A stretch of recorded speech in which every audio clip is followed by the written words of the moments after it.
स्वागत है सभी विद्यार्थियों का आज के इस वीडियो में हम देखने वाले हैं लखनऊ यूनिवर्सिटी। यहाँ लखनऊ यूनिवर्सिटी का कुछ इम्पोर्टेंट क्वेश्चन जो आप वैकल्पिक तौर पे लेते हैं वो सब्जेक्ट। तो यहाँ पे हम देखने वाले हैं हिंदी का एक बहुत ही important question Lucknow university second semester के लिए, जो बहुत ही यूजफुल होने वाला है आपके लिए। तो आइए देखते हैं इस क्वेश्चन को। हमारा क्वेश्चन है कि राष्ट्रीय एकता के विकास में हिंदी की भूमिका पर प्रकाश डालिए। राष्ट्रीय एकता के विकास में हिंदी कैसे अपनी भूमिका अदा करती है, कैसे अपना रोल निभाती है। सॉरी, इस चीज को हम जानने की कोशिश करेंगे। अगर ये क्वेश्चन कभी एग्जाम में आता है तो आपको उसमें क्या क्या चीजें लिखनी है, ये हम इस चीज को समझेंगे। तो यहाँ पे पहले हम देखते हैं, भारत विभिन्न भाषाओं और बोलियों का एक गुलदस्ता है। हमारे यहाँ बहुत सी भाषाएं और बोलियां बोली जाती हैं। हमारे पास हड़प्पा, मौर्य से मुगल और अंग्रेजी की महान सभ्यताओं की धरोहर है।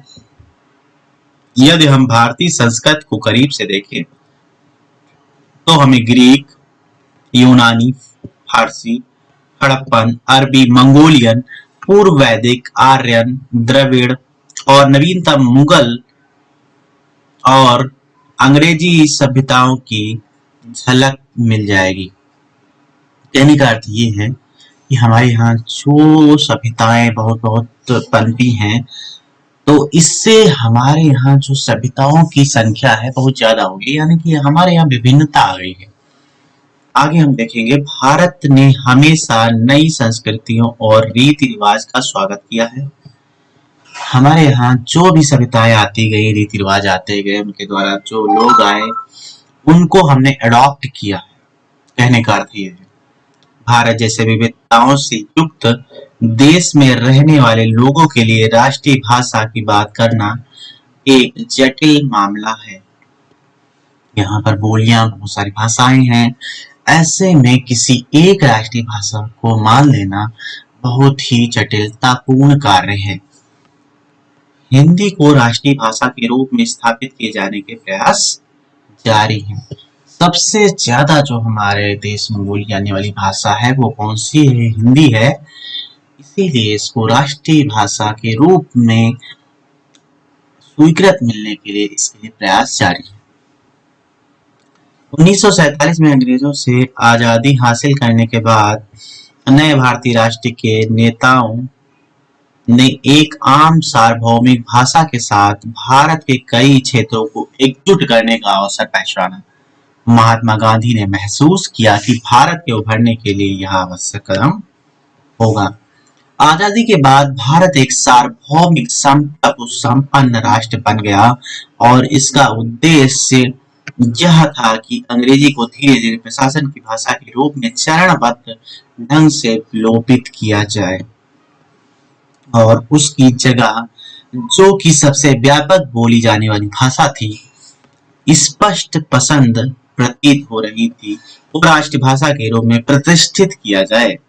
लेकिन देखिए क्या है कि हिंदी को राष्ट्रीय भाषा के रूप में स्वीकृत देने के लिए प्रयास जारी थे, लेकिन क्या हुआ कि 1963 में तमिलनाडु राष्ट्र में राष्ट्रीय भाषा के रूप में हिंदी लाए जाने पर के खिलाफ हिंसक विरोध के बाद राय बदल दी गई।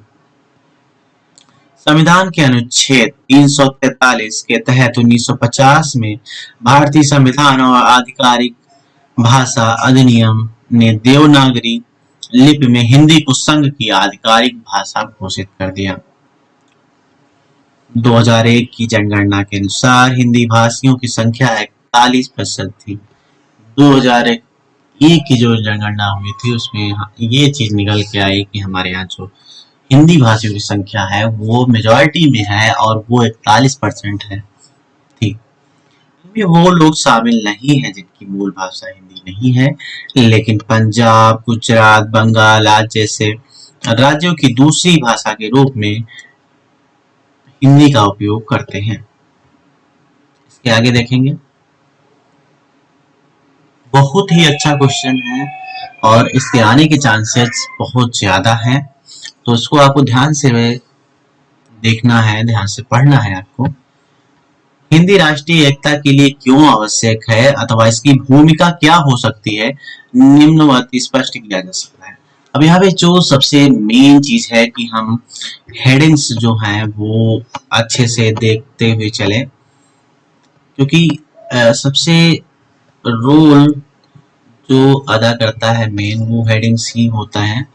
यहाँ पे एग्जामिनर अपने जो है तो वो उसको खासकर प्रायोरिटी देते हैं। तो सबसे पहले हम हेडिंग देखेंगे व्यापक लेकर। वास्तव में हिंदी की प्रकृति ही देश की एकता की परिचायक है और इस प्रकृति ने ही उसे इतना व्यापक रूप दिया है। यह केवल हिंदुओं या कुछ मुट्ठी भर लोगों की भाषा नहीं है, वह तो देश के कोटि कोटि कंठों की पुकार और उनका हृदय हार है। हिंदी के सूत्र के सहारे कोई भी व्यक्ति देश के एक कोने से चलकर दूसरे कोने तक जा सकता है और अपना काम चला सकता है। देश में प्रचलित अनेक भाषाओं और संस्कृतियों के बीच यदि भारतीय जीवन की उदात्तता एवं एकात्मकता किसी एक भाषा में दिखाई है तो वह हिंदी में है, क्योंकि हिंदी ना जानने वाले लोग भी हिंदी भाषी क्षेत्र में अपना काम चला ही लेते हैं। प्राचीन संपर्क भाषा। हिंदी अपने उद्भव काल से ही विभिन्न प्रदेशों की संपर्क भाषा के रूप में प्रयुक्त होने लगी थी। मुगल शासन के दिनों में फारसी बेशक राजभाषा बनी रही, किंतु शासकों के महलों में हिंदी ही बोलचाल की भाषा थी। डॉक्टर रामविलास शर्मा के अनुसार अकबर के महल में बोलचाल की भाषा हिंदी थी। अकबर का जब शासनकाल था तो उस समय जो भाषा प्रयोग में लाई जाती थी वो हिंदी ही थी। अमीर खुसरो तुर्की थे लेकिन फारसी और हिंदी में लिखते थे। उन्हें हिंदी से बेहद प्रेम था। उन्होंने लिखा, चुमन तूतिये हिंदन अरास्त पुरुषी जेमन हिंददी पुरुष ता नगज गोयम, अर्थात मैं हिंदुस्तान की तूती हूँ, अगर तुम कुछ पूछना चाहते हो तो हिंदी में पूछो, मैं तुम्हें अनुपम बातें बता सकूंगा। इस प्रकार से हमारे जो हिंदी भाषा है उसकी वैल्यू समझ में आती है हमें कि कितनी ज्यादा रही है। इसलिए हमें क्या करना चाहिए कि अपनी मातृभाषा जो हिंदी है उसका सम्मान करना चाहिए। यहाँ पे हम तीसरी हेडिंग देखेंगे, क्या लिखा हुआ। तुलसी कबीर की जो रचनाएं हैं, तुलसी कबीर ने हिंदी भाषा से निर्गत क्षेत्रीय भाषाओं में रचनाओं महाकाव्यों की रचना की। इन रचनाओं की लोकप्रियता अपने आप में यह स्पष्ट करने के लिए पर्याप्त है कि हिंदी ने देश की एकता को कितना प्रभावित किया है। कबीर का महाकाव्य है भारवा बहता नीर और तुलसीदास का विनम्र निवेदन है भाषा भनत मोर मोतिहारी। यह हिंदी भाषा की महत्ता को स्वप्रतिपादित करता है। आगे यहाँ पे चौथी हेडिंग देखेंगे हम, साहित्य के प्रति हिंदी का उदार दृष्टिकोण। कसौटी पर परख कर देखा जाए तो हिंदी तीसरी दुनिया के सिद्धांत में विश्वास नहीं करती और मानती है कि साहित्यकारों को दुनिया सदैव व सर्वत्र एक ही होती है। साहित्य में सबके हित और सबके सहयोग का अर्थ नहीं है। आगे देखेंगे 5 नंबर हेडिंग, हिंदी सार्वदेशिक भाषा। हिंदी भाषा के प्रत्येक प्रदेश में बोली समझी जाने वाली भाषा है। हिंदी का साहित्य भी भारत के प्रत्येक प्रदेश में प्रचुरता के साथ उपलब्ध रहता है। हिंदी का जो साहित्य है वो लगभग सारे प्रदेश में आपको बहुलता के साथ मिल जाएगा। हिंदी की यह व्यापकता प्राचीन काल से ही है। हिंदी अपने जन्म से प्रकृति से अपनी आंतरिक शक्ति के सहारे भारत की सार्वदेशिक भाषा के रूप में और सामाजिक संस्कृति की वाहिका बनकर विकसित और समृद्ध हुई है। इसका यह इतिहास लगभग 1000 वर्ष से भी अधिक पुराना है। हिंदी का इतिहास जो है वो कितना पुराना है? लगभग 1000 वर्ष से भी ज्यादा पुराना है। भारतीयता की प्रतीक, बहुत ही इंपॉर्टेंट हेडिंग है, 6 नंबर हेडिंग, भारतीयता की प्रतीक। विद्वानों की मान्यता है कि भारतीय जनमानस और जन संस्कृति को सामाजिक रूप से विकसित करने में हिंदी का जो योगदान रहा है वह निश्चित ही अद्वितीय है। हिंदी अखिल भारतीय संस्कृति, साहित्य, दर्शन, धर्म आदि सब कुछ की अभिव्यक्ति की माध्यम ही नहीं बनी, वह भारतीयता की प्रतीक का पहचान भी बन चुकी है। ये बहुत ही अच्छी लाइन है, यहाँ से आप देखेंगे हिंदी अखिल भारतीय संस्कृति, साहित्य, दर्शन, धर्म और सब कुछ की अभिव्यक्ति के माध्यम ही नहीं बनी, वरन वह भारतीयता के प्रतीक व पहचान भी बन चुकी है। आगे हम देखेंगे 7 नंबर हेडिंग को। हेडिंग्स पर खास फोकस रखें, क्योंकि आपको अगर एग्जाम में क्वेश्चन का आंसर लिखते टाइम हेडिंग से याद आ गई तो आप उसके अंतर्गत 2, 4, 5 लाइनें आराम से लिख सकते हैं। हिंदी की लोकप्रियता के रूप में इस हेडिंग को देखेंगे, यहाँ पे आगे लिखा हुआ है, राजस्थान में पिंगल के रूप में, मध्य प्रदेश में ग्वालेरी के रूप में, बंगाल, असम और उत्कल में ब्रजपुल के रूप में यही भाषा फैली है। राजस्थान की मीरा, महाराष्ट्र के नामदेव, गुजरात के नरसिंह मेहता की वही भाषा है जो ब्रजभूमि के सुर की है। गुजरात व सौराष्ट्र में वल्लभाचार्य व विठलनाथ के कारण ब्रज भाषा का प्रभाव व घनिष्ठ संबंध रहा है। छत्रपति शिवाजी के पिता शाहजी पुत्र संभाजी पौत्र साहू जी सभी ब्रज भाषा के प्रेमी व संरक्षक थे।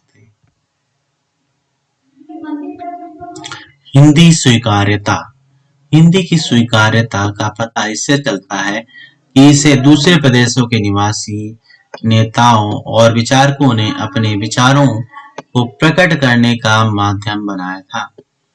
आज दक्षिण के सभी राज्यों में हिंदी का जो सफल लेखन, पठन और अध्यापन हो रहा है, उसमें भी राष्ट्रपिता महात्मा गांधी द्वारा स्थापित दक्षिण भारत हिंदी प्रचार सभा और राष्ट्रभाषा प्रचार समिति वर्ष जैसी अनेक संस्थाओं का अत्यधिक योगदान रहा है।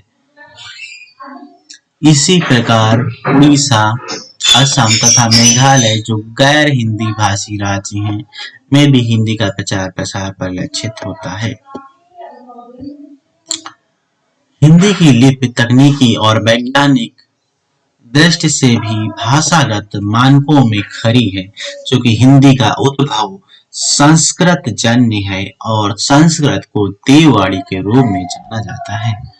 साथ ही संस्कृत प्राचीन काल से ही जन सामान्य तथा उपलब्ध प्राचीन साहित्य की भाषा रही है। हिंदी में किसी भी प्रकार का कहीं भी दोहरी मानसिकता देखने को नहीं मिलती।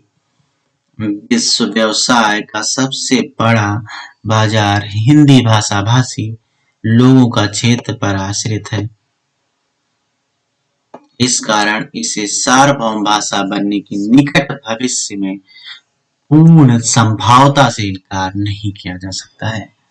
आज हिंदी विश्व में सर्वाधिक बोली जाने वाली भाषाओं में से एक है।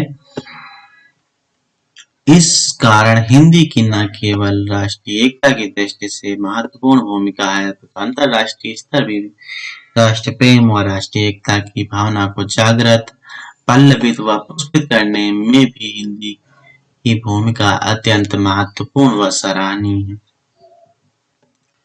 आज प्राय सभी विषयों में हिंदी भाषा का साहित्य आसानी के साथ उपलब्ध है। विज्ञान, प्रौद्योगिकी, कंप्यूटर के साथ साथ कला, संगीत, वाणिज्य, सामाजिक विषय इत्यादि में भी हिंदी की पुस्तकें उपलब्ध हैं।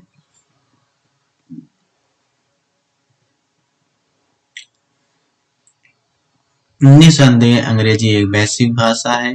इसके बिना विश्व स्तर पर विचारों का आदान प्रदान नहीं किया जा सकता, लेकिन वह दिन दूर नहीं जब हिंदी भी वैश्विक आदान प्रदान की भाषा बनेगी। हिंदी भाषा में विचारों का आदान प्रदान अत्यंत सहज, सरल एवं स्पष्ट तरीके से किए जाने में सुगमता होती है। निश्चित रूप से हमें हिंदी से प्यार करना चाहिए, इसे बढ़ावा देना चाहिए और हिंदी में संवाद करना चाहिए। और निश्चित रूप से प्रत्येक को एक हृदय हो भारत जननी, एक हृदय हो भारत जननी का पुण्य भाव हिंदी के प्रति रखना चाहिए। हिंदी को मस्तिष्क व हृदय में स्थापित कर हम राष्ट्रीय एकीकरण को और अधिक मजबूत बना सकते हैं। इस लाइन को आपको ध्यान में रखना है खासकर। हिंदी को मस्तिष्क व हृदय में स्थापित कर हम राष्ट्रीय एकीकरण को और अधिक मजबूत कर सकते हैं। ये लाइन बहुत ही अच्छी लिखी हुई है। अगर आप ऐसी लाइंस लिखेंगे तो एग्जामिनर पर आप एक अच्छा इम्पैक्ट, एक अच्छा प्रभाव बना सकेंगे। तो इसी के साथ इस क्वेश्चन का आंसर यहीं पे समाप्त होता है। उम्मीद है यह वीडियो आपके लिए काफी हेल्पफुल होगा और आप इस वीडियो के माध्यम से कुछ सीख सके होंगे। अगर आपने कुछ इससे सीखा है तो वीडियो को लाइक करें और चैनल को सब्सक्राइब करें, ताकि आपके पास बीएड से रिलेटेड सारे जो क्वेश्चंस हैं उनके आंसर्स आपको मिल सके।